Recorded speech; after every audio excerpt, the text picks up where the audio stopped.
Solution by PJ में आप सबका स्वागत है। कैसे हैं आप सब? आज एक बार फिर मैं आप लोगों के लिए लेके आ गई हूँ साइंस का मॉक टेस्ट। तो चलिए स्टार्ट करते हैं बात को, समय को बिना गवाए। पहला प्रश्न देखते हैं क्या है। तो हमारा पहला प्रश्न है, ध्वनि किस माध्यम से गुजर नहीं सकती है? तो सबसे ऐसे प्रश्नों में आपको पहले प्रश्न को ही ध्यान से पढ़ना होगा कि आपसे पूछा क्या जा रहा है। तो किस माध्यम से गुजर नहीं सकती है पूछा जा रहा है। तो जो इसका राइट आंसर हो जाएगा कि जो ध्वनि है वो निर्वात से गमन नहीं कर सकती, यानी कि गुजर नहीं सकती है। तो ऑप्शन नंबर डी हो जाएगा इसका राइट आंसर। वहीं बात कर ले कि गुजर किस किस से सकती है, तो वायु से, तरल पदार्थ से, ठोस पदार्थ से, लेकिन नहीं गुजर सकती है निर्वात से। और चलिए जानते हैं और क्या पॉइंट बन सकता है इसमें। तो सबसे पहले कि ध्वनि के गमन के लिए किसका होना आवश्यक है, ये भी आपसे पूछा जाता है। तो ध्वनि के गमन के लिए माध्यम का होना आवश्यक है। ध्वनि के गमन के लिए किसका होना आवश्यक है? तो ध्वनि के गमन के लिए माध्यम का होना आवश्यक है। माध्यम का होना क्या है? आवश्यक है। वही बात कर ले प्रकाश का भी, अगर जान लेते हैं इससे संबंधित कि प्रकाश किस में गमन कर सकता है। तो प्रकाश भी है जो क्या कर सकता है, निर्वात में भी गमन कर सकता है। तो एक पॉइंट आप यहाँ पर ये भी नोट डाउन कर सकते हैं कि प्रकाश जो है निर्वात में भी गमन कर सकता है, गमन कर सकता है। ठीक, ये पॉइंट भी नोट डाउन कर सकते हैं। वही बात कर ले अगर आपसे पूछ लिया जाए कि ध्वनि का जो वेग होता है वो सबसे अधिक किस पदार्थ में होता है, तो वो पॉइंट भी नोट कर सकते हैं कि जो ध्वनि का वेग होता है, ये प्रश्न भी पूछा भी जाता है कि ध्वनि का सब वेग जो होता है वो सबसे अधिक किस में होता है। तो सबसे अधिक होता है ठोस पदार्थ में। किसमें? तो ठोस पदार्थ में। और वही बात करें अगर कि ध्वनि का तीव्रता का मापन किस में होता है, तो ध्वनि का तीव्रता का मापन अगर पूछ ले किस में होता है, तो डेसिबल में होता है। क्योंकि ये सब सारे ध्वनि से ही संबंधित प्रश्न है। वहीं अगर ध्वनि की चाल का क्रम पूछ दे, ध्वनि की चाल का क्रम कि पहले कौन आएगा, तो आपको पता है पहले ठोस, फिर द्रव, फिर गैस, ये क्रम हो जाएगा इसका ध्वनि का चाल का। तो ये सब पॉइंट को क्या करना है। और वही WHO ने क्या किया है, 85 डेसिबल तक मानव के लिए सहज ध्वनि माना है। तो ये भी ध्यान में रख सकते हैं कितना डेसिबल तक, तो 85 डेसिबल तक क्या किया गया है, मानव के लिए सहज ध्वनि माना गया है। तो इतना सारा प्रश्न बना देखिए ध्वनि से ही सिर्फ। चलिए अब बढ़ जाते हैं आज के दूसरे प्रश्न की ओर। रसोई गैस जो कि LPG में मुख्यतः शामिल क्या होते हैं, यही आपसे नॉर्मली पूछा जाता है प्रश्न और काफी बार पूछा भी जा चुका है। तो इसमें कौन कौन मुख्यतः जो शामिल होता है वो होता है प्रोपेन और ब्यूटेन, जो कि ऑप्शन नंबर बी में दिया हुआ है। तो इसका right answer option number B हो जाएगा। वहीं अगर आपसे पूछ दे कि CNG का मुख्य घटक कौन होता है, CNG का कॉम्प्रेस्ड नेचुरल गैस का मुख्य घटक कौन सा होता है, तब कौन हो जाएगा, तो मीथेन। ये प्रश्न भी ध्यान में रखना है। वहीं अगर आपसे और क्या पूछ सकता है कि बायोगैस का मुख्य घटक कौन सा होता है, बायोगैस का मुख्य घटक। देख लीजिए लैंग्वेज का अंतर है कि किस तरह से प्रश्न पूछा जाता है। तो मुख्य घटक तब भी क्या हो जाएगा, मीथेन ही हो जाएगा। वहीं बात करेंगे बायोगैस में लगभग 50 से 70% मीथेन होता है। और अगर आपसे पूछ दे कि कोल गैस में मुख्यतः किसका गैसीय मिश्रण होता है, जो कि पूछा भी जाता है, तो कोल गैस का पूछा जाता है, तो कोल गैस का भी ध्यान रखिए। तो ये किसका किसका गैसीय मिश्रण होता है, तो हाइड्रोजन का, मीथेन का, और किसका, कार्बन मोनोऑक्साइड का। कार्बन मोनोऑक्साइड का क्या होता है, गैसीय मिश्रण। मोनोऑक्साइड का गैसीय मिश्रण कौन होता है, कोल गैस। और जल गैस का पूछेगा तो कि जल गैस किसका मिश्रण है, गैसीय ईंधन है, तब किसका, तो कार्बन मोनोऑक्साइड और किसका, कार्बन मोनोऑक्साइड और किसका, हाइड्रोजन गैस का, हाइड्रोजन गैस का। ठीक, तो ये आप लोग नोट डाउन कर लीजिएगा। और अगर अभी तक आपने हमारे चैनल को सब्सक्राइब नहीं किया है तो सब्सक्राइब कर लीजिएगा और वीडियो को लाइक शेयर ज़रूर किया कीजिए, आप लोग लाइक करना भूल जाते हैं। अब आ जाइए आज के तीसरे नंबर प्रश्न पर, निःश्वसन किसके द्वारा होता है? तो यहाँ आपसे पूछा गया है कि निःश्वसन किसके द्वारा है, तो अंडाशय या फेफड़ों के स्फीति या फेफड़ों की अवस्फीति। इसको सुधार लीजिएगा, इस तरह से नहीं लिखाएगा, क्या होगा अवस्फीति, या पंजर की टूट द्वारा। तो इसका जो राइट आंसर हो जाएगा वो हो जाएगा क्या, फेफड़ों की अवस्फीति के द्वारा, जो कि ऑप्शन नंबर सी में दिया हुआ है। ठीक, वहीं जान सकते हैं क्या, और क्या जान सकते हैं कि वायुमंडल की वायु का फेफड़ों में प्रवेश की क्रिया ही क्या है, निःश्वसन है। जैसे निःश्वसन आया तो प्रश्न तो आएगा ना कि निःश्वसन होता क्या है, तो वायुमंडल की वायु का फेफड़ों में प्रवेश की क्रिया क्या है, निःश्वसन है। तो परिभाषा तो पूछने जा रहा नहीं, बस जानकारी के लिए सुन लीजिए। और इससे फेफड़ों में क्या होता है, वायु दाब कम होता है। तो अगर ये पॉइंट नोट डाउन कर सकते हैं तो कर सकते हैं कि वायु दाब फेफड़ों में क्या होता है, कम होता है।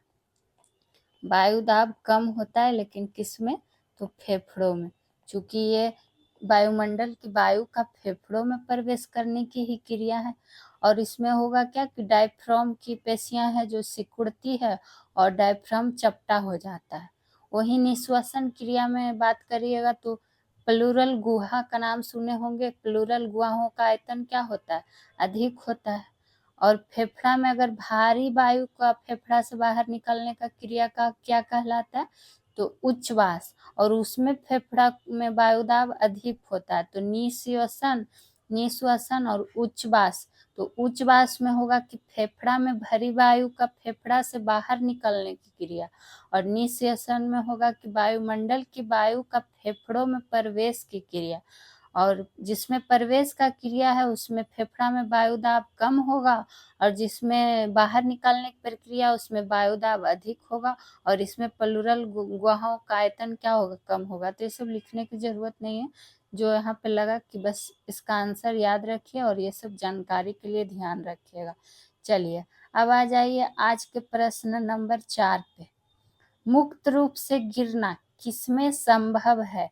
खाली स्थान दिया हुआ है कि मुक्त रूप से गिरना किसमें संभव है, समुद्र में, वातावरण में, वायु में या निर्वात में।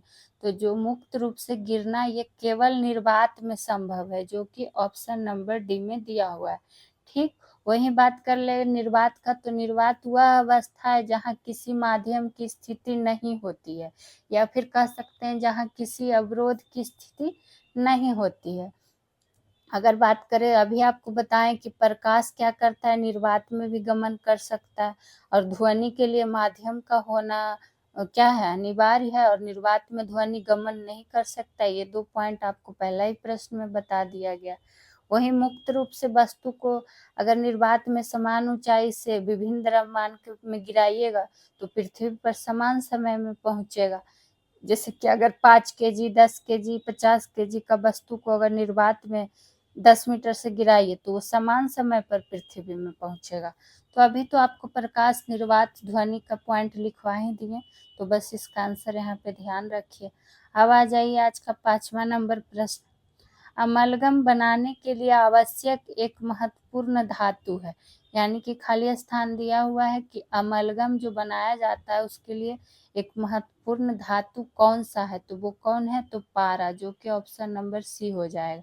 ठीक, पारा जो है केवल लोहा को छोड़कर सभी धातु के साथ मिलकर मिश्र धातु बनाता है। ये पॉइंट एक यहाँ पे आप जरूर से नोट डाउन कर सकते हैं। क्या, तो पारा केवल लोहा को छोड़कर, हो सके आपसे प्रश्न यही पूछ दे कि किसे छोड़कर, तो केवल लोहे को छोड़कर, केवल लोहे को छोड़कर प्रायः क्या करता है, सभी धातुओं के साथ, सभी धातुओं के साथ मिलकर, सभी धातुओं के साथ मिलकर मिश्र धातु बनाता है, मिश्र धातु बनाता है। कौन, तो पारा। ये पॉइंट नोट डाउन कर सकते हैं। वहीं अगर अमलगम की बात कर ले तो अमलगम का कई प्रकार होता है। अगर नाम जानना चाहते हैं तो नाम लिख सकते हैं। मेनली जो एग्जाम में पूछा जाता है जैसे कि गोल्ड अमलगम, गोल्ड अमलगम। और क्या हो जाता है, गोल्ड आया तो सिल्वर को भी ले आइए, सिल्वर अमलगम, ये भी अमलगम का प्रकार में ही आता है। एक होता है क्या, डेंटल अमलगम, डेंटल यानी कि दांत का गड्ढा वगैरह भरने के लिए किया जाता है, डेंटल अमलगम। और कौन सा अमलगम होता है, तो पोटेशियम अमलगम होता है, एल्युमिनियम अमलगम होता है, सोडियम अमलगम होता है। ये सब किसका प्रकार है, तो अमलगम का ही क्या है, प्रकार है। ठीक, अब आ जाइए आज के प्रश्न नंबर 6 पे। देखते हैं 6 में क्या है, किसके जलने से श्वसन के दौरान ऊर्जा प्राप्त होती है। यही आ गया है हमारा प्रश्न नंबर 6 कि किसके जलने से श्वसन के दौरान ऊर्जा प्राप्त होती है।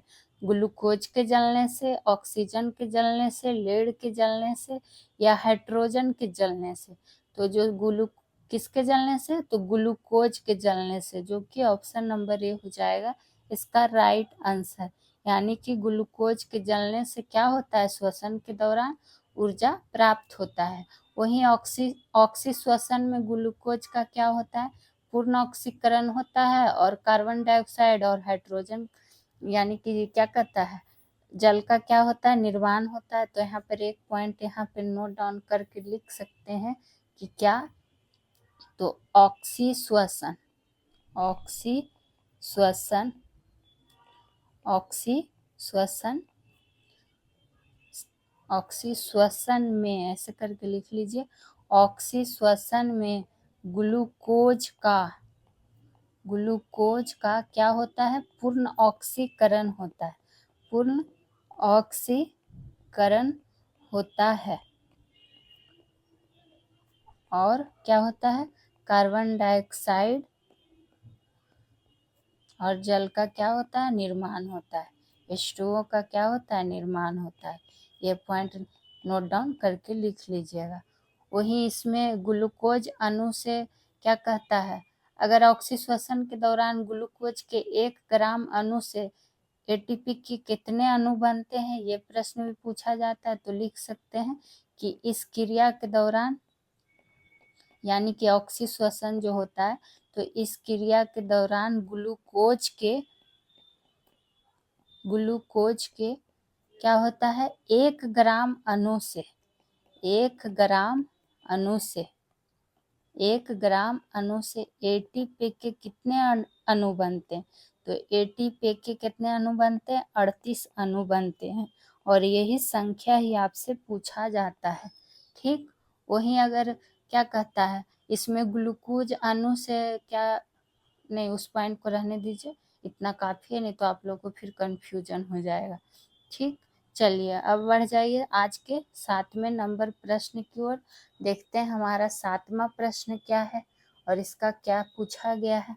जबड़ा इनमें से किसका भाग है, यानी कि जो ऑप्शन दिए हुए हैं इनमें से किसका भाग होता है, भुजा का, श्रोणि चक्र का, हाथ का, या खोपड़ी का। तो खोपड़ी का ही क्या होता है, महत्वपूर्ण भाग होता है जबड़ा। और मानव में जबड़ा का 2 हिस्सा होता है जो कि एक दूसरे से किसके द्वारा जुड़ा होता है, तो चूल के द्वारा जुड़ा होता है। तो ये काफ़ी लोगों को कम मतलब क्या होता है, पता नहीं होता है। तो अगर यहाँ पे नोट डाउन कर सकते हैं क्या, कि जबड़ा के 2 हिस्से होते हैं, जबड़े के 2 हिस्से होते हैं, लेकिन किसके द्वारा जुड़े होते हैं, एक दूसरे से चूल के द्वारा, चूल के द्वारा। आप ही लोग के लिए लिखा जा रहा है तो आप लोग नोट डाउन जरूर कीजिएगा। वहीं अगर खोपड़ी का बात आया है तो खोपड़ी में कितना अस्थि होता है ये पूछा जाता है, तो ये भी ध्यान रख सकते हैं कितना होता है, 29 अस्थियां होता है खोपड़ी में। ठीक, और जिसमें कि 8 अस्थियां संयुक्त रूप से क्या करता है, मनुष्य के मस्तिष्क को सुरक्षित रखता है। तो ये पॉइंट भी रख सकते हैं कि कितना अस्थियां हैं जो संयुक्त रूप से मनुष्य को सुरक्षित रखता है, मस्तिष्क को, तो 8 अस्थियां। वही बात कर लेंगे कि मानव कंकाल तंत्र का कितना भाग होता है, तो वो भी 2 भाग होता है। कौन कौन? तो अक्षीय कंकाल और उपांगीय कंकाल। और कंकाल तंत्र भी क्या करता है? कोमल अंगों को सुरक्षा प्रदान करता है, निश्चित आकार प्रदान करता है। तो यहाँ जबड़ा से संबंधित जान गए। अब आ जाइए आज के 8 नंबर प्रश्न की ओर। देखते हैं हमारा 8वां प्रश्न क्या है। किसे प्राणी जगत के अंतर्गत वर्गीकृत किया जा सकता है या किया जाता है, यही आपसे प्रश्न है। पाइपियंस, मेटाजोआ, कोइनाजोआ, प्रोटोजोआ। और ये सब यकीन मानिए पूरा आपको एनसीईआरटी संबंधित प्रश्न लाया जाता है। तो आप लोग जो भी कमेंट करते हैं कि 9th-10th का साइंस पढ़ा दीजिए, 11th-12th का, तो आपको ये आपका किसी भी एग्जाम के लिए है, 9, 10, 6 to 8 दीजिए, 11th-12th दीजिए, जनरल पेपर में आपको हर जगह काम आएगा। तो इसलिए ये सब सारे रेगुलर सेशन आप लोग अटेंड किया कीजिए। अब देखते हैं 8वें प्रश्न का आंसर क्या होगा कि किसे प्राणी जगत के अंतर्गत वर्गीकृत किया जाता है, तो मेटाजोआ को, जो कि ऑप्शन नंबर बी में दिया हुआ है। ठीक वहीं अगर आपसे पूछ ले कि मेटाजोआ एक कोशिकीय होता है या बहुकोशिकीय, तो मेटाजोआ जो होता है ये बहुकोशिकीय जानवरों का एक समूह है। तो बहुकोशिकीय जानवरों का एक समूह है, जानवरों का एक समूह है। तो ये ध्यान में रख लीजिएगा, किसके बारे में? मेटाजोआ के बारे में। ठीक वहीं आपको पता होगा कि प्रोटोजोआ, जो कि ऑप्शन नंबर डी में है, ये अत्यंत क्या होता है? सूक्ष्म, स्वतंत्र जीवी, सहजीवी, परजीवी। तो अगर आप लिखना चाहते हैं तो वहाँ पे लिख सकते हैं कि जो प्रोटोजोआ होता है ये क्या होता है? अत्यंत सूक्ष्म, स्वतंत्र जीवी, स्वतंत्र जीवी, सहजीवी, सहजीवी, परजीवी होते हैं। कौन? तो प्रोटोजोआ की बात। ठीक चलिए वहीं जो ऑप्शन ए में क्या है? पाइपियंस, नाम सुने आप लोग? तो पाइपियंस की अगर बात कर ले ना, तो ये एक मच्छर का नाम है, क्यूलेक्स पाइपियंस, जो कि साधारण घरों में पाए जाने वाला मच्छर है। यानी कि कुछ ये मच्छर का नाम है। ठीक तो इसको ध्यान में इसलिए आपको बनाया। और वही आपको पता होगा कि मादा एनाफिलीज मच्छर है जो मलेरिया रोग का मुख्य कारक है। जब मच्छर आया तो मलेरिया आ जाता है। तो मलेरिया का जो मुख्य कारक है मलेरिया रोग का, वो कौन सा मच्छर है? मादा एनाफिलीज मच्छर। तो वो पॉइंट भी आप लोग सुन के लिख सकते हैं। ठीक और वो भी क्या है? एक प्रोटोजोआ ही है। अब आ जाइए आज के प्रश्न नंबर 9 की ओर। देखते हैं कि हमारा 9वां प्रश्न में क्या हमसे पूछ लिया गया है। कौन सी धातु कक्षीय तापमान पर द्रव अवस्था में होती है? ये प्रश्न काफी रिपीटेड प्रश्नों में से एक है एग्जाम का, तो आप इसको नोट डाउन जरूर कीजिएगा। तो कक्षीय तापमान पर जो द्रव अवस्था में पाई जाती है वो कौन? तो पारा। ऑप्शन नंबर बी हो जाएगा इसका राइट आंसर। वहीं अगर और क्या कह सकते हैं, पॉइंट डाउन नोट डाउन करके क्या लिख सकते हैं कि कमरे के तापमान से कमरे के तापमान से ऊपर ताप पर, किस पर? ऊपर ताप पर, यानी कि कह सकते 35 डिग्री सेल्सियस से ऊपर 4 धातु द्रव है। 4 धातु द्रव है। हो सकता है इस तरह प्रश्न पूछ के आपको इसका क्रम दर्शाने के लिए बोल दे, इसलिए आपको तो GA, CS, RB और कौन? FR। और अब आप लोग जस्ट इसको खोजिएगा। आप लोग का ये काम है कि ये किसका किसका संकेत है, किसका नाम है। बस आप लोग को एक काम दे दिए हैं। वही बात कर ले अगर आपसे, पारा जो है चांदी जैसा सफेद और चमकीला धातु होता है। किसके जैसा? चांदी जैसा, चांदी जैसा सफेद और क्या होता है? चमकीला धातु है। कौन? तो पारा, चमकीला धातु। तो ये भी ध्यान रखिएगा पारा के बारे में। और बात करें पारा का, अगर आपसे आपेक्षिक घनत्व कभी पूछ दे कि पारा, ये सब सारा पॉइंट आपको पारा के साथ ही नोट डाउन करना है कि पारा का अगर आपसे आपेक्षिक घनत्व कभी पूछ दे तो ये कितना होता है 13.6। ये भी पूछा भी जाता है। और ये ऊष्मा एवं विद्युत का क्या होता है, सुचालक होता है। कौन, तो पारा। तो यहाँ ये भी अगर लिखना चाहते हैं तो लिख लीजिएगा क्या, कि ऊष्मा एवं विद्युत का सुचालक कौन होता है, पारा। ऊष्मा, इसका गुण में ध्यान रख सकते हैं। विद्युत का क्या होता है, सुचालक। और प्रोमीन अगर बात कर ले पारा का प्रयोग तो थर्मामीटर, बैरोमीटर आदि यंत्रों में किया जाता है। तो ये तो नॉर्मल चीज है, आपको पता होगा। और जो हो गया ब्रोमीन, ये क्या है, एक द्रव अधातु है, अधातु है, द्रव अधातु है, धातु नहीं अधातु है। तो ये ध्यान में रख सकते हैं। और जो ये लेड है यानी कि शीशा, तो ये एक उभय धर्मी धातु है। कौन सा धातु है, तो उभय धर्मी धातु है। ठीक, अब आज आ जाते हैं कौन से 10वें नंबर प्रश्न की ओर। देखिए, ऐसे प्रश्न ही आपको एग्जाम में अब मिलते हैं।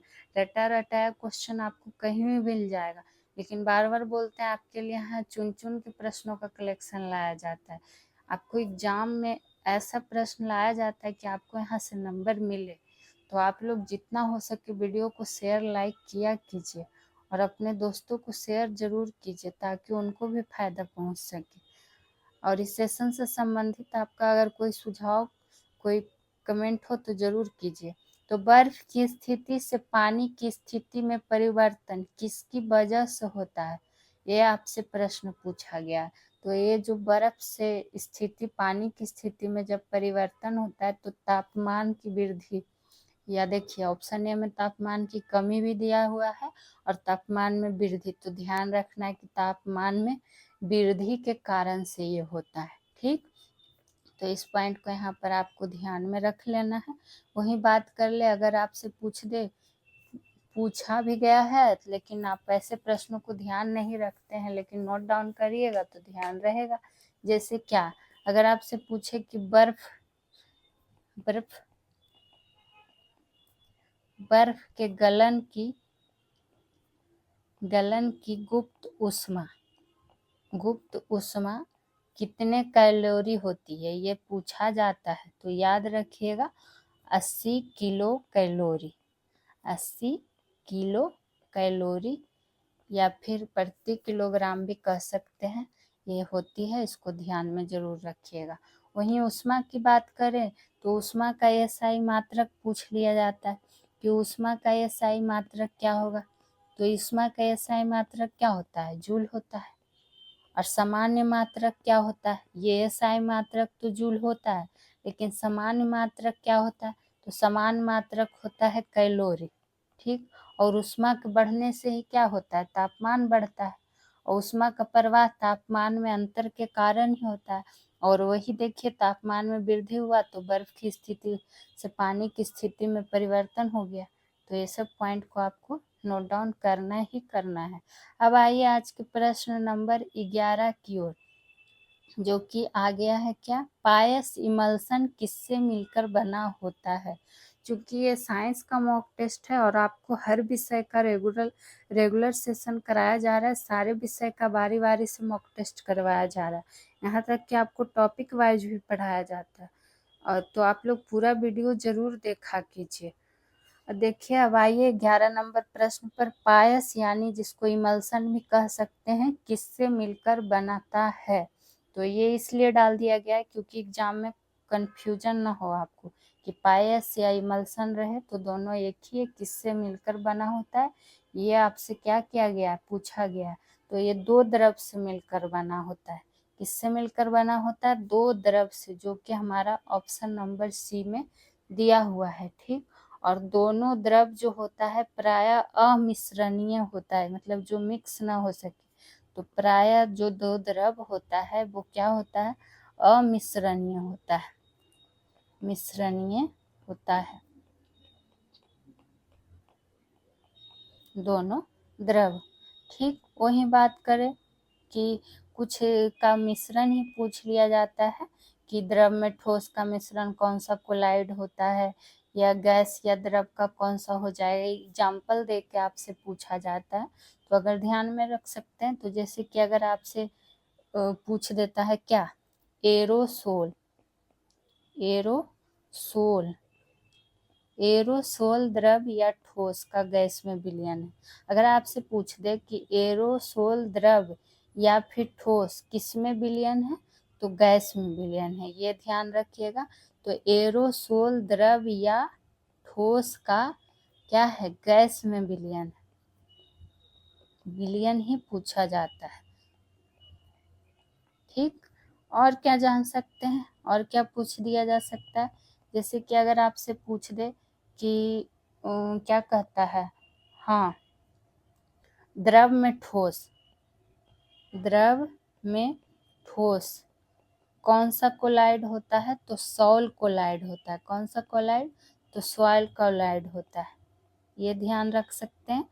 अगर आपसे ये पूछ दे कि क्या कहता है, ठोस में द्रव, ठोस में द्रव कौन सा कोलाइड होता है, तो जेल कोलाइड होता है, जेल कोलाइड। कभी आपको चैप्टर वाइज पढ़ाएंगे विलयन, तो उसमें आपको अच्छे से समझा देंगे।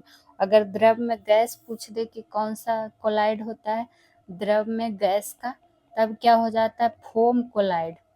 फोम कोलाइड आपको 1 नंबर लेने से है, तो आप लोग बस इसको ना ध्यान रखिएगा, वन लाइनर एग्जाम के लिए याद भी रहेगा, तो आप आराम से टिक कर सकते हैं। क्योंकि अब एग्जाम जब नज़दीक रहेगा तो आपको तो पूरा बेसिक पढ़ने का भी टाइम नहीं ना है, आप लोग प्रैक्टिस ही कर सकते हैं, रिवीजन ही कर सकते हैं। अब आइए प्रश्न नंबर 12, देखते हैं 12 में क्या है। किस एक का निर्माण हमारे शरीर में नहीं होता है। बार बार बोलते हैं कि जब नहीं का प्रश्न रहे तो एक बार ध्यान से पढ़िए कि नहीं पूछा जा रहा है।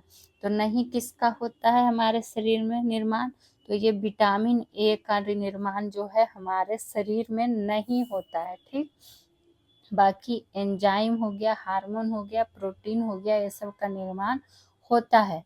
वही बात कर ले, अगर विटामिन ए का रासायनिक नाम अगर आपसे कोई पूछ ले, तो आपको तो हम बहुत बार बताए भी हैं और आप लोग पहले से भी जानते होंगे। तो रासायनिक नाम क्या हो जाएगा, रेटिनॉल। और इसकी कमी से कौन सा रोग हो जाता है, तो रतौंधी रोग हो जाता है, रतौंधी रोग हो जाता है किसकी कमी से, विटामिन ए की कमी से। वहीं आपको बात कर ले तो विटामिन ए है जो क्या होता है, वसा में घुलनशील विटामिन होता है, आपको पता ही है।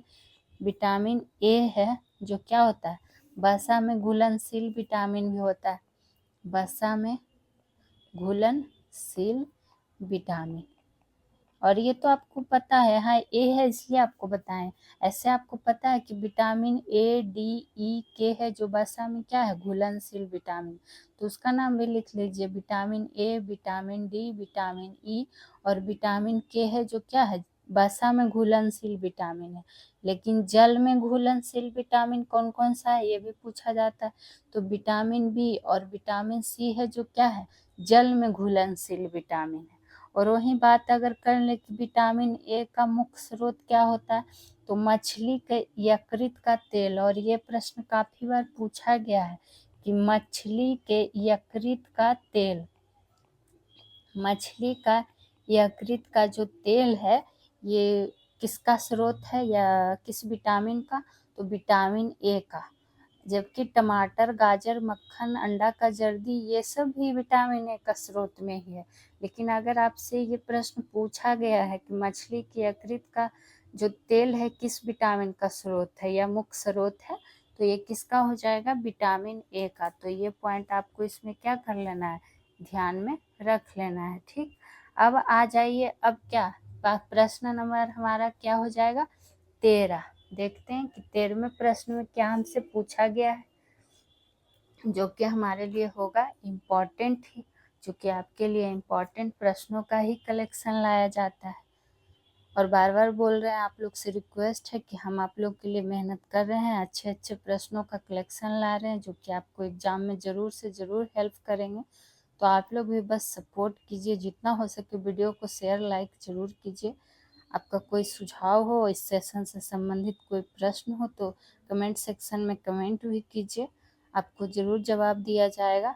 आइए 13 नंबर प्रश्न, कौन सा वस्तु से बड़ा आभासी प्रतिबिंब निर्मित कर सकता है। सीधा सीधे आपसे पूछा गया है कि इसमें से कौन है जो वस्तु से बड़ा आभासी प्रतिबिंब निर्मित कर सकता है, तो वो कौन है? अवतल दर्पण, जो कि ऑप्शन नंबर ए हो जाएगा इसका राइट आंसर। वही बात कर ले कि जो अवतल दर्पण द्वारा बना प्रतिबिंब होता है वास्तविक या आभासी, ऐसे कर लिख सकते हैं कि जो प्रतिबिंब होता है वास्तविक या आभासी, कभी कभी एक लाइन में दे देगा और आपसे पूछेगा इसमें से कौन नहीं है या इसमें से कौन है। आभासी या उल्टा या सीधा, छोटा, बड़ा या आकार में समान हो सकता है। कौन? अवतल दर्पण, इसका बना प्रतिबिंब समान हो सकता है। तो अवतल दर्पण द्वारा बना प्रतिबिंब वास्तविक या फिर आभासी या उल्टा या सीधा, छोटा, बड़ा या आकार में समान हो सकता है। इसीलिए इसका राइट आंसर क्या हो जाएगा? ऑप्शन नंबर ए, अवतल दर्पण। वहीं उत्तल दर्पण की अगर बात कर ले कि उत्तल दर्पण में जो बना प्रतिबिंब होता है सदैव आभासी, इसमें भी नोट कर सकते कि इसमें प्रतिबिंब कैसा होता है, तो सदैव आभासी, सीधा तथा आकार में छोटा, आकार में छोटा। तो इसको भी ध्यान रखिएगा कि उत्तल दर्पण द्वारा बनाया गया प्रतिबिंब सदैव आभासी, सीधा तथा आकार में छोटा होता है। वहीं अगर बात कर ले अवतल दर्पण का, आपसे क्या पूछ दिया जाता है? उपयोग काफी बार पूछा जाता है। उपयोग की बात खास करके अगर आपसे पूछ दे कि दंत विशेषज्ञ या आँख कान नाक विशेषज्ञ द्वारा किस दर्पण का इस्तेमाल किया जाता है, तो अवतल दर्पण का ही। या फिर हजामत बनाने वाले दर्पण के रूप में, हजामत बनाने वाले दर्पण के रूप में भी किसका? तो अवतल दर्पण का ही प्रयोग किया जाता है। सौर भट्टी में सूर्य के प्रकाश को केंद्रित करने में भी किसका? तो अवतल दर्पण का ही। तो ये सब इसका उपयोग है जो कि काफी बार पूछा जाता है। तो दो तो यहाँ लिख दिए कि दंत विशेषज्ञों द्वारा हजामत बनाने में दर्पण, और एक का लिख सकते हैं चूंकि एग्जाम में इसका काफी पूछा जाता है कि अगर आपसे पूछे कि सौर भट्टी में सूर्य के प्रकाश को केंद्रित करने में किस दर्पण को, सूर्य के प्रकाश को क्या करता है, केंद्रित करने में किस दर्पण का प्रयोग होता है, तो इसमें भी अवतल दर्पण का। और जो लोग कमेंट करते हैं कि क्वेश्चन नहीं दिखता है, तो देखिए ये तो आप पे निर्भर है, आप ऊपर नीचे कर सकते हैं। क्योंकि हम जब नीचे की ओर लिखेंगे तो जाहिर सी बात है थोड़ा सा तो छिपेगा, तो इसमें तो आपको खुद से करना होगा ना। इसके लिए हम क्या कर सकते हैं, तो आप लोग खुद से ये सब छोटा छोटा चीज़ को सॉल्व किया कीजिए।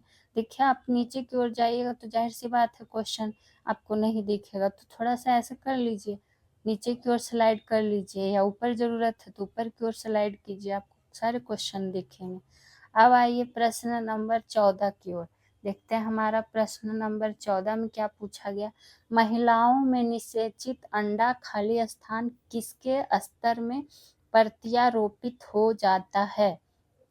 तो जो प्रत्यारोपित हो जाता है निषेचित अंडा, ये गर्भाशय के स्तर में। देखिए ऑप्शन ए अंडाशय है, बी गर्भाशय, सी योनि। तो ये किसमें? गर्भाशय में, जो कि ऑप्शन नंबर बी हो जाएगा इसका राइट आंसर। चूंकि मादा का अंडाणु और नर का क्या? शुक्राणु, नर का शुक्राणु। अगर वही मादा का अंडाणु और नर का शुक्राणु की बात कर ले, तो जब क्या होता है? निषेचन। तो ये किस ट्यूब में होता है, यही आपसे पूछ दिया जाता है कि निषेचन किस ट्यूब में होता है, तो फैलोपियन ट्यूब में। कौन ट्यूब में? तो फैलोपियन ट्यूब में। ये क्वेश्चन पूछा जाता है, इसको ध्यान रखिएगा। और जब यही दोनों का क्या होता है? युग्मनज कह सकते हैं इसको, युग्मनज, या अंग्रेजी में इसको क्या कहा जाता है? जायगोट। तो युग्मनज से क्या निर्माण हो जाता है? ये दोनों से भ्रूण। और ये जो भ्रूण का प्रत्यारोपण होता है ये ही किस में होता है? जो भ्रूण का प्रत्यारोपण हो जाता है यही जाके गर्भाशय में हो जाता है। तो इस तरह से ध्यान में रख सकते हैं, ठीक। और वहीं गर्भाशय की अगर बात कर लें तो इसकी रचना किसके समान होती है, गर्भाशय की रचना, तो इसकी जो रचना होती है ये नाशपाती के समान होती है। और ये प्रश्न भी पूछा गया है कि किसके समान रचना होती है, तो नाशपाती के समान। 7.5 सेंटीमीटर लंबा, 5 सेंटीमीटर चौड़ा और 3.5 सेंटीमीटर मोटा होता है। और इसका मुख्य कार्य ही क्या है, निषेचित अंडाणु को भ्रूण हेतु उचित स्थान प्रदान करना है। तो ये सब लिखने की जरूरत नहीं है, जो इम्पोर्टेंट था लिख दिए। अब आ जाइए आज के प्रश्न नंबर 15 पे, देखते हैं कि 15 में क्या पूछा गया।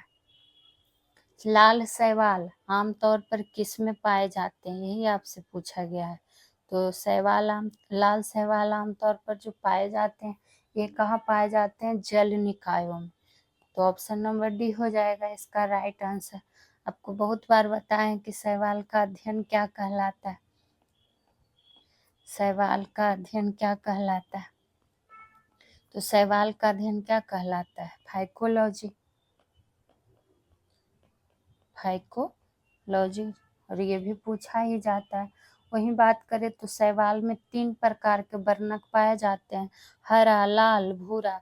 तो अगर आपसे पूछे कि शैवाल में कितने प्रकार के वर्णक, तो शैवाल में 3 प्रकार के वर्णक, 3 प्रकार के क्या वर्णक, कौन कौन, तो हरा, लाल और कौन, भूरा, ठीक।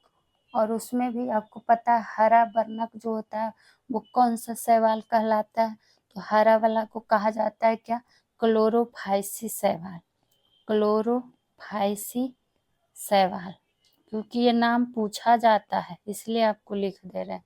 वहीं बात कर ले अगर कि लाल शैवाल, तो लाल वर्णक पाया जाता है किस शैवाल में, रोडोफाइसी, रोडोफाइसी शैवाल। ऐसे ही पूछ दिया जा सकता है कि किस शैवाल में लाल वर्णक पाया जाता है या किस शैवाल में हरा वर्णक पाया जाता है, तो क्लोरोफाइसिस शैवाल में हरा वर्णक पाया जाता है। लाल क्या कहता है, लाल वर्णक है जो किस शैवाल में पाया जाता है, तो रोडोफाइसिस में। और वहीं भूरा का पूछ लेगा कि भूरा वर्णक किस में पाया जाता है, किस शैवाल में, तो फियोफाइसिस शैवाल में। यहाँ जगह नहीं है इसलिए ठीक से नहीं लिखा पा रहा, आप लोग सुन के भी लिख सकते हैं। ऐसे हम नीचे की ओर लिख देते हैं भूरा वाला का क्या, तो फियोफाइसी, फियोफाइसी शैवाल, ठीक। तो ये चीज इम्पोर्टेंट है, इसको नाम को ध्यान में रखिएगा। वहीं अगर शैवाल में प्रजनन की बात करें कि किस विधि द्वारा होता है, अगर आपसे पूछ दे कि शैवाल में क्या कहता है, प्रजनन का विधि क्या होता है, सिर्फ शैवाल की हम बात कर रहे हैं, तो क्या होता है, अलैंगिक और लैंगिक विधि द्वारा, अलैंगिक और कौन विधि, लैंगिक, दोनों विधि द्वारा क्या होता है, प्रजनन होता है शैवाल में, प्रजनन, ठीक। और सामान्य रूप से जो अधिकांश शैवाल होता है ताजा जल, समुद्री जल, गर्म जल का झरना, तालाब, चट्टान आदि में पाया जाता है, इसलिए तो इसका आंसर क्या हुआ कि जल निकायों में पाया जाता है, ठीक। अब आ जाइए आज के प्रश्न नंबर 16 पे। अपस्मार मृगी से शरीर का कौन सा अंग प्रभावित होता है, तो अपस्मार मृगी से यानी जिसको नॉर्मल बोलचाल में मृगी बोलते हैं लेकिन इसको बोला क्या जाता है, तो अपस्मार। और इससे कौन सा अंग प्रभावित होता है, तो इससे शरीर का मस्तिष्क अंग प्रभावित होता है, जो कि ऑप्शन नंबर ए हो जाएगा। और यह मस्तिष्क के आंतरिक रोगों के कारण होता है। जब रोगी को क्या होता है, दौरा आता है तो वह चिल्लाता है, मुंह से झाग निकलता है, मल पेशाब भी निकलता है, तो यही होता है मृगी का लक्षण। और क्या होता है, ऐसे रोगियों को मशीन चलाने का काम या फिर कोई खतरनाक काम पर नहीं लगाना चाहिए मृगी वाले को। वहीं बात कर ले अगर मस्तिष्क की, तो आपको पता होगा कि मनुष्य के मस्तिष्क का वजन कितना 100 ग्राम होता है, तो 1400 ग्राम, ठीक। और मनुष्य का मस्तिष्क है जो अस्थियों के खोल क्रेनियम में बंद रहता है, और इसे बाहरी आघात से क्या करता है, बचाता है, सुरक्षा प्रदान करता है। वही हृदय का भार जो होता है लगभग कितना ग्राम होता है, तो लगभग की अगर बात कर ले तो 300 ग्राम होता है, और यह शरीर का सबसे व्यस्त अंग है। और यकृत की अगर बात कर लेंगे तो यकृत क्या हो जाएगा, मानव शरीर का सबसे बड़ा ग्रंथि हो जाएगा। कौन, तो यकृत मानव शरीर का सबसे बड़ा ग्रंथि कौन हो जाएगा। और इसका वजन की अगर बात कर लेंगे यकृत की वजन का, तो कितना होता है वजन, तो कितना हुआ होता है 1.5 kg से लेके कितना 2 kg के बीच होता है। ठीक, वही बात करें वृक्क का वजन कितना होता है, तो वृक्क का वजन होता है 140 ग्राम। तो बस यहाँ जानकारी के लिए बता दिया गया, ऐसे इतना वजन सबका नहीं पूछता है, लेकिन यहाँ पे बात आई तो बता दिया गया। चलिए आवाज आई आज के प्रश्न नंबर 17 पे, कौन सा त्रिक्षारकीय अम्ल का रासायनिक सूत्र है। तो आपको बता दें कि टॉपिक वाइज आपको अम्ल क्षार बेस पूरा पढ़ाया गया है, अम्ल क्षार लवण।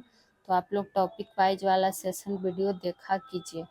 तो जो ट्राइबेसिक एसिड का रासायनिक सूत्र हो जाएगा वो कौन हो जाएगा, H3PO4, जो कि ऑप्शन नंबर सी हो जाएगा।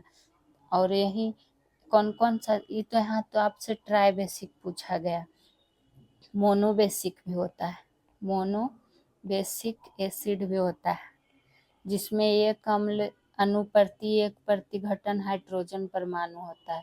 आप लोग जब पूरा डिटेल में पढ़िएगा कभी तब समझ में आएगा, जो पढ़े होंगे उनको पता ही होगा। मोनोबेसिक एसिड में अगर एग्जाम्पल के रूप में ध्यान रख सकते हैं तो HNO3 हो जाएगा, HCl हो जाएगा, ये सब मोनोबेसिक एसिड के अंतर्गत आ जाता है। एक होता है डाइबेसिक एसिड, डाइबेसिक एसिड, और डाइबेसिक एसिड में कौन सा आ जाता है, फास्फोरिक अम्ल, फास्फोरिक अम्ल, फास्फोरस अम्ल, ये सब आ जाता है। और ट्राइबेसिक यानी जिसमें 3 बदली हाइड्रोजन परमाणु होता है, डाइबेसिक जिसमें 2 होता है। तो इस तरह से ध्यान रख सकते हैं, लेकिन यहाँ सीधी सीधी हमसे रासायनिक सूत्र पूछा गया था ट्राइबेसिक एसिड का, जो हम लोग को पता चल गया। अब आते हैं 18 नंबर प्रश्न पर, पालक की पत्तियों में किसकी मात्रा सर्वाधिक होती है। ये तो बहुत आसान क्वेश्चन हो जाएगा, लेकिन आसान क्वेश्चन में भी ये इम्पोर्टेंट प्रश्नों में से एक है। तो पालक की पत्तियों में जो होता है आयरन की मात्रा सर्वाधिक होती है। और आपको पता, इसमें जानकारी क्या बताएं, पालक की पत्ती आपको पता हो गया।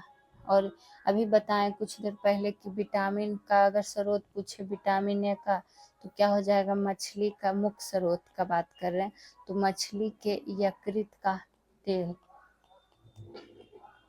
ठीक, और वहीं बात कर लीजिएगा विटामिन के, विटामिन डी का, अगर विटामिन डी का, तो इसका क्या हो जाता है, इसका क्या होता है, अंडा, सूर्य का प्रकाश मुख्य स्रोत होता है। सूर्य का प्रकाश, जिसको हड्डी का प्रॉब्लम होता है, रिकेट्स रोग हो जाता है, तो बोलता है सूर्य का प्रकाश सुबह सुबह जाके लीजिए। वहीं विटामिन के में सोयाबीन का तेल हो गया, हरी सब्जियाँ हो गई, तो ये सब तो पता होगा। ये कुछ बोले ही कि इजी क्वेश्चन था, लेकिन बस ध्यान में रखना है। अब 19वें नंबर प्रश्न पर जाने से पहले आप लोग से डेली 3 प्रश्न पूछा जाता है, जिसको आप कमेंट सेक्शन में आंसर आपको करना है। कुछ लोग तो आंसर करते हैं, कुछ लोग देख के निकल देते हैं, उन्हीं का रिवीजन होता है। क्योंकि हम जो आपको पढ़ाते हैं वही आपसे पूछते हैं, ताकि आपका भी रिकॉल हो जाए। तो साइंस का जो चीज़ हम आपको पढ़ा चुके हैं वही प्रश्न आपसे पूछेंगे। तो पहला प्रश्न है आपको, मायोपिया का दूसरा नाम, मायोपिया का दूसरा नाम क्या होगा, मतलब मायोपिया को और किस नाम से जाना जाता है। ये और ये सब सारे डिटेल्स में हम आपको प्रश्न पढ़ा चुके हैं, तो ही पूछें। दूसरा प्रश्न है आपके लिए कि सूर्य के प्रकाश में कितने रंग निहित होते हैं, सूर्य के प्रकाश में कितने रंग निहित होते हैं, ये आपको बताना है। तीसरा नंबर, ऑक्सीजन के एक अणु में, ऑक्सीजन का एक अणु में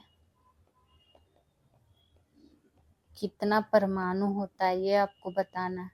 और हाँ, कुछ कमेंट किए थे कि जो प्रीवियस वाला क्वेश्चन पूछा जाता है, प्रीवियस सेशन वाला, जैसे कि इसके पहले जो भी सेशन हुआ उसका क्वेश्चन का आंसर बता दिया कीजिए।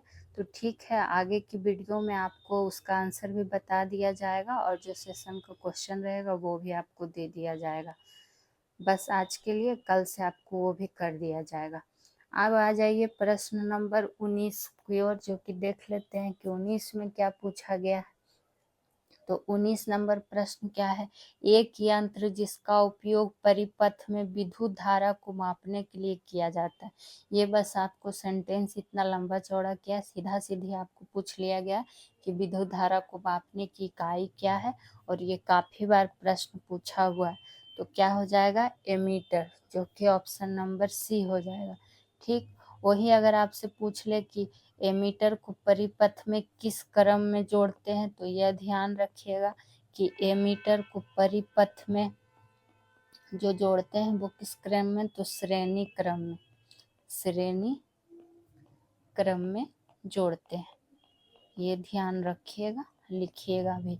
वहीं विद्युत धारा की बात कर ले तो विद्युत धारा कैसी राशि है, यही पूछा जाता है। तो अदिश राशि है। पूछ देगा अदिश है या सदिश है, तो अदिश राशि है। और इसका मात्रक ही क्या होता, अगर विद्युत धारा का मात्रक पूछ दे, विद्युत धारा का एसआई मात्रक पूछेगा, तो एसआई मात्रक तब क्या हो जाएगा? एम्पियर। ये चीज भी ध्यान में आपको रखना है। ओम मीटर जो है ऑप्शन बी में, ओम मीटर, तो ये किसका है? प्रतिरोध का एसआई मात्रक है। प्रतिरोध का एसआई मात्रक क्या है? थर्मामीटर तो बताने की जरूरत नहीं है आपको। ठीक, तो ये सब ध्यान में आप लोग रखिएगा।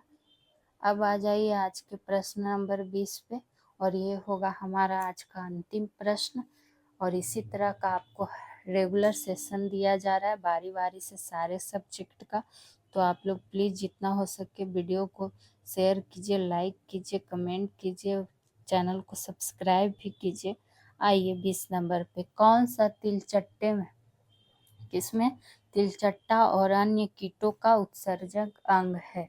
इसका आंसर जानने से पहले, तिलचट्टा को तो सब बहुत लोगों को डर भी लगता होगा। तो तिलचट्टा और अन्य कीटों का जो उत्सर्जक अंग है वो क्या है? मैलीपिगी नलिकाएं, जो कि ऑप्शन नंबर डी में है। ऐसे प्रश्नों को खासकर जरूर से जरूर याद रखिएगा। ठीक, कुछ जीव हैं जिनका नाम आप लोग नहीं सुने होंगे और उसका उत्सर्जक अंग पूछ दिया जाता है, जैसे क्या? एनेलिडा। तो अगर पूछ दे कि एनेलिडा का उत्सर्जक अंग, जो एनेलिडा जीव होते हैं उसका उत्सर्जक अंग क्या होता है, तो नेफ्रिडिया। बहुत कम लोग नाम सुने होंगे, इसलिए बोल रहे हैं, जरूर नोट डाउन कीजिएगा। वहीं अगर आपसे क्या पूछ दे कि केचुआ, कौन? केचुआ जीव होता है जो उसका उत्सर्जक अंग का नाम क्या, तो क्लोरेगोगेन कोशिका। ये उत्सर्जक अंग का नाम बता रहे हैं आपको, क्लोरेगोगन कोशिका। ठीक, और किसका पूछा जाता है? आर्थ्रोपोडा। आर्थ्रोपोडा जीव का अगर आपसे पूछ ले, आर्थ्रोपोडा जीव का उत्सर्जक अंग का नाम अगर पूछेगा तो क्या हो जाएगा? मैलपिघियन नलिकाएं। और किसका जान सकते हैं? आर्थ्रोपोडा हो गया, एनालिडा हो गया, एक मोलस्का। ध्यान रखिएगा कि मोलस्का जीव का अगर उत्सर्जक अंग का नाम पूछ देगा तो ध्यान क्या रखना है? केवर का अंग। कौन सा अंग? केवर का अंग, और ये उत्सर्जक अंग का नाम है। और इससे भी इम्पोर्टेंट प्रश्नों में से एक है। तो आज के लिए सेशन में इतना ही, फिर मिलेंगे किसी और सब्जेक्ट का आपको डिस्कशन लेके। तो आप लोग जितना हो सके चैनल से जुड़िए। तब तक के लिए खुश रहिए, मस्त रहिए, स्वस्थ रहिए। Thank you.